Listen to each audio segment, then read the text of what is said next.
name for Sierra Leone today than the word human capital development.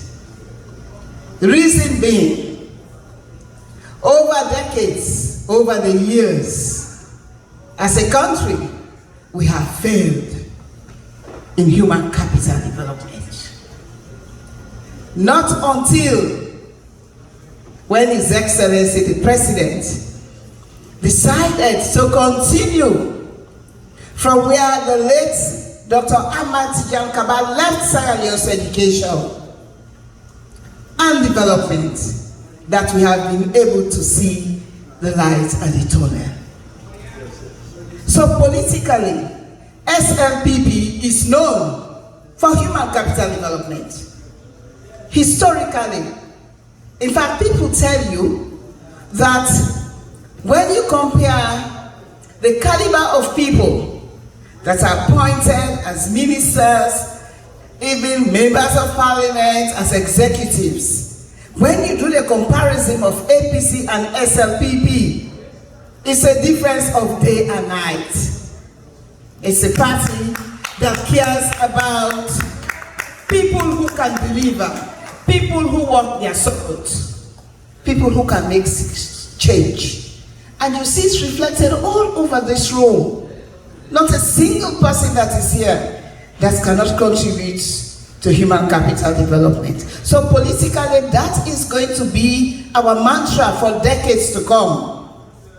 Because that is the only way that can take Sierra Leone out of poverty, out of ignorance. You know, we are struggling with propaganda. We are struggling with hate speech.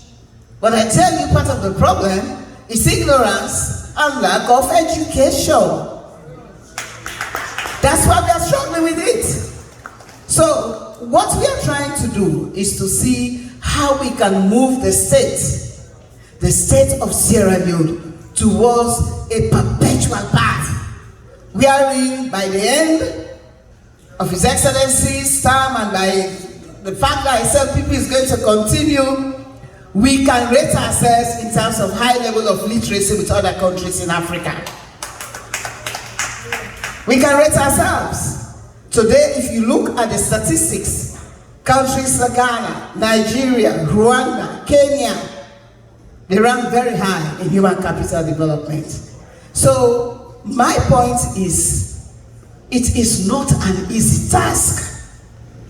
It is a task that required long-term investment. Some countries have started 40, 50 years ago. We are only trying to build the foundation now. Countries have got free education since independence. We are only talking about it now. Countries have got technical vocational schools. If you look at our tech voc, our skills training, you notice that before we came, you can hardly talk about technical and vocational skills anywhere in Sierra Leone. So we are struggling with a problem which has implications for employment. We see our young people across Sierra Leone, out of Sierra Leone, struggling to be employed. Some of them, we are doing quite a lot in terms of getting them to skills training and vocational schools. We hear about all these institutes and colleges that are coming up now. Countries have been there a long time ago. So we have a problem and a challenge. And I'm going to put this to all of us so that we understand the problem and the challenge we have. Rome was not built in a day. President Bio has come for only 4 years. The transformation and results which we are looking for spans to many, many decades. Sometimes people compare Sierra Leone to Rwanda. You know what I ask them? How many years has Paul Kagame become president of Rwanda? About 25 years. You think? Yes. Many years. They compare Sierra Leone to Senegal.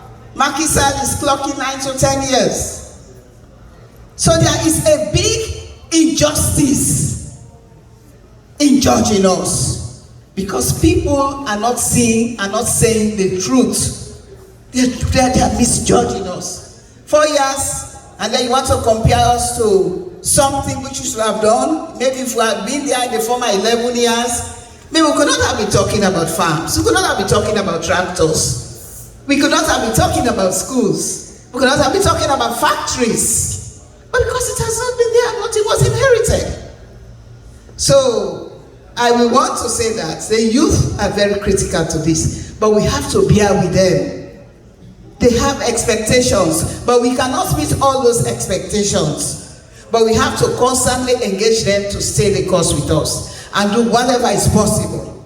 In my own Ministry of Tourism, I have transformed the whole human capital development, and today we are putting together a hospitality and tourism capacity building master plan. And it is an integrated master plan that is going to cover a lot of links with other ministries as well. So we are also trying to see and developing an integrated national tourism and hospitality curriculum for Sierra Leone, because that is really what we need. So we are all making our efforts. I will end by talking about the non-formal, the business skills. Quite a lot of work has gone into SMEs, solution centers, boot camps for young people. But we still need to encourage them to accept and allow us to change their lives. So I want to appeal to the young people as well. In as much as the demands are made, but they have to understand that it takes time.